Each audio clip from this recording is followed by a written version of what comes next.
दोस्तों, जैसा कि आप जानते हैं कि आज आपको कैसे हम कम समय में टेंस का ग्रामर के तौर पे जब हमें जो है सिंथेसिस पढ़ना होता है, जब हमको नरेशन पढ़ना होता है, जब हमको एक्टिव पैसिव पढ़ना होता है, जब ट्रांसफॉर्मेशन हमको पढ़ना होता है, जब हमें वन वर्ड सब्स्टिट्यूशन पढ़ना होता है, ऐसे कंडीशन में इनका जब यूज़ करना होता है तो हमें सबसे ज़्यादा ज़रूरत पड़ती है टेंस की, क्योंकि टेंस के बेस पे हम ज़्यादातर वाक्यों को यूज़ करते हैं। तो आज हम दोस्तों जो है 6 टेंस का जो है अब बहुत फास्ट जो है बेहतर तरीके से जो है उसकी स्पीड को बनाते हुए सीखेंगे और ये जानेंगे कि कैसे हम कम से कम समय में बेहतर से बेहतर कर सकते हैं।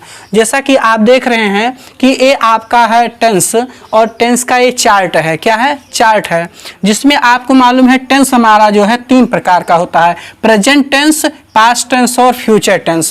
प्रेजेंट टेंस के जो है अगर हम बात करें क्वालिटीज़ की बात कि कैसे हम जान पाएंगे कम समय में, तो वहाँ पर हमारा आता है प्रेजेंट इंडेफिनिट टेंस। तो आज जिस टेंस का हम लोग जिक्र करने वाले हैं वो 6 टेंस हैं, 6 tenses only about which we can explain. तो अब यहाँ पर लिखा है इंडेफिनिट टेंस। क्या लिखा है?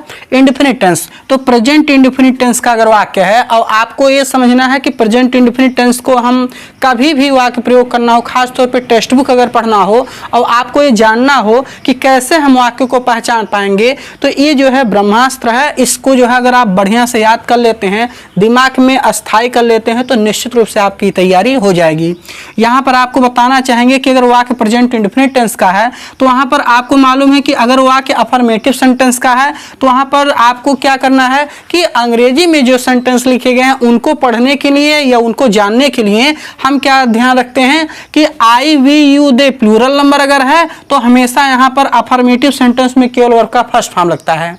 यदि हमारा सब्जेक्ट ही आता है, शी आता है, इट आता है, सिंगुलर नंबर, तो उसमें यस या ईएस का प्रयोग करते हैं। अथवा यदि वर्ब का अंतिम अक्षर जो है यहाँ पर हम देखते हैं कि क्या है, वाई है, तो उसमें वाई वाले सिचुएशन में वाई के साथ एस लगाते हैं या वाई को हटा के आई एस लगाते हैं।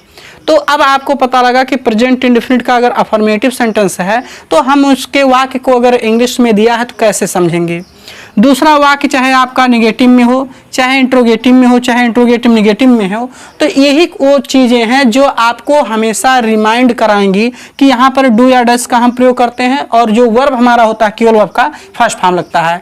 तो इस तरह से दोस्तों आपको पता लगा कि प्रेजेंट इंडेफिनिट टेंस के कुछ जो है कैरेक्टरिस्टिक्स हैं जिनको आपको याद करके रखना है। फिर हम आते हैं पास्ट इंडेफिनिट में। तो पास्ट इंडेफिनिट में क्या होता है कि चाहे आपका सब्जेक्ट आई हो, वी हो, यू हो, दे हो, प्लूरल नंबर कोई भी सब्जेक्ट हो, उनके साथ जो है अफर्मेटिव में हमेशा हम वर्ब का सेकंड फॉर्म प्रयोग करते हैं। लेकिन अगर आपको जो है सेंटेंस बदल गया, यानी कि जैसे वाक्य निगेटिव में आ गया या इंट्रोगेटिव का हो गया, इंट्रोगेटिव निगेटिव का, ऐसे कंडीशन में वहाँ आपको क्या मिलेगा? डिड मिलेगा और यही आपको पहचानने में हेल्प करेगा। और यहाँ हमेशा डिड जब भी मिलेगा तो वर्ब का फर्स्ट फॉर्म लगेगा। क्यों? क्योंकि डिड खुद जो है डू, डिड और डन, तो डिड जो है सेकंड फॉर्म के रूप में, हेल्पिंग वर्ब के रूप में आया है, इस नाते यहाँ पर केवल फर्स्ट फॉर्म लगता है। फिर हम फ्यूचर पे आते हैं, तो ये हो गया हमारा future indefinite tense. Future indefinite में 2 खास चीजें हैं जो आपको याद रखना है। पहला कि आई और वी के साथ शैल का प्रयोग होता है। अगर मान लो जैसे क्या होता है, इंटेंशन हो, कोई धमकी हो, कोई जैसे आपका इरादा है, कोई उद्देश्य है, ऐसे मामलों में केवल जो है हम आई और वी के साथ विल का प्रयोग करते हैं। जैसे आई विल सी यू, मैं तुम्हें देख लूंगा, तो यहाँ पर क्या है? धमकी है। इस नाते यहाँ पर हम जो है इसको इम्फैटिक सेंटेंस बोलते हैं। जैसे मैं जाऊँगा तो यहाँ पर इम्फैटिक हुआ, तो इस नाते यहाँ आई और वी के साथ विल का प्रयोग होता है। बाकी जितने भी होंगे उनके साथ जो है हम क्या करेंगे? उल्टा इसका यानी शैल का प्रयोग कर लेंगे। जैसे तुम पढ़ोगे तो ऐसे सेंटेंस जो है, या you will see me again, क्या तुम मुझको दोबारा देख लोगे, तो ऐसे जो धमकियां दी जाती हैं वहां पर भी जो है कहीं ना कहीं जहां वादे होते हैं, क्या बोलते हैं, प्रॉमिस किए जाते हैं, वहां भी जो है you, they, plural number, he, she, singular number के साथ शैल का प्रयोग कर लेते हैं। लेकिन इस कंडीशन में जो है इंटेंशन हो, इरादा हो, कोई विश हो, कामना हो, या कोई उद्देश्य हो या धमकी हो, तब अदरवाइज जो है सामान्य अर्थ में जो हम आई और वी के साथ केवल शैल का प्रयोग करते हैं, और you they plural number he she it और सिंगुलर नंबर के साथ विल का प्रयोग करते हैं। अब वाक्य चाहे वो अफर्मेटिव में हो, निगेटिव में हो, इंट्रोगेटिव में हो या इंट्रोगेटिव निगेटिव किसी में भी हो, सबके साथ केवल वर्ब का फर्स्ट फॉर्म लगता है। तो वीडियो अगर आपको अच्छा लग रहा है और आपको लग रहा है कि हाँ ये जो है कंटेंट आपके लिए यूज़फुल है, तो वीडियो पे जो है अगर आप आए हैं तो अच्छे से देखिएगा, अपने दोस्तों में शेयर करिएगा। लाइक करना ना करना ये आपका जो है खुद का निर्णय होगा, पसंद आएगा तो आप खुद डिसीजन ले सकते हैं। फिर हमारा आता है कॉन्टिन्यूअस टेंस। कॉन्टिन्यूअस टेंस में क्या होता है कि यहाँ पर helping verb is are am होता है, जिसमें क्रिया में आईएनजी होता है। तो ज़्यादातर क्या होता है कि हम ये तो जानते हैं कि इज आर एम है, इसमें क्रिया में आईएनजी भी है, लेकिन कौन सा टेंस होगा ये जो है हमारे लिए आसान तभी होता है जब हम इसको अच्छे से स्टडी करते हैं, स्टडी एट घर पे।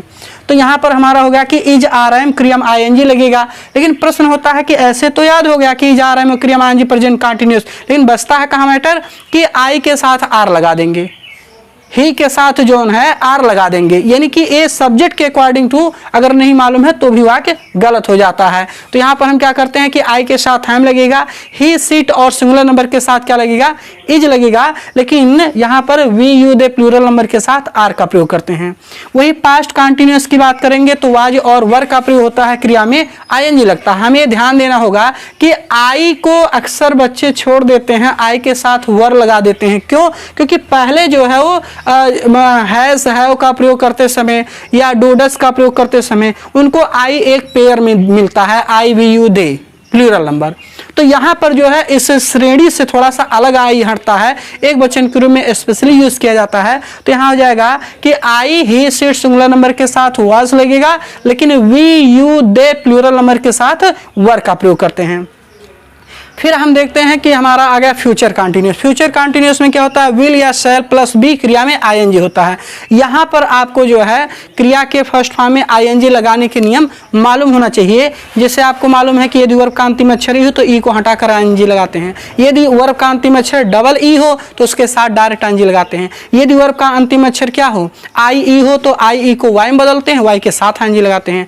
अगर देखा जाए तो नियमतः किताबों में अक्सर जरूर मिल जाते हैं, लेकिन नियमतः क्या है कि आपको अगर मान लो आर मिल रहा है, डब्ल्यू मिल रहा है, एक्स मिल रहा है, वाई मिल रहा है, तो इनके साथ जो है हम डायरेक्ट आईएनजी लगाते हैं। जबकि वहीं अगला नियम क्या कहता है कि यदि दो व्यंजनों के बीच एक स्वर हो तो अंतिम को दो बार लिखकर हम आईएनजी लगाते हैं। तो इस तरह से आईएनजी का भी हमने थोड़ा जो है डिटेल में बताया कि आप जो है घर पे अच्छे से पढ़ सकते हैं।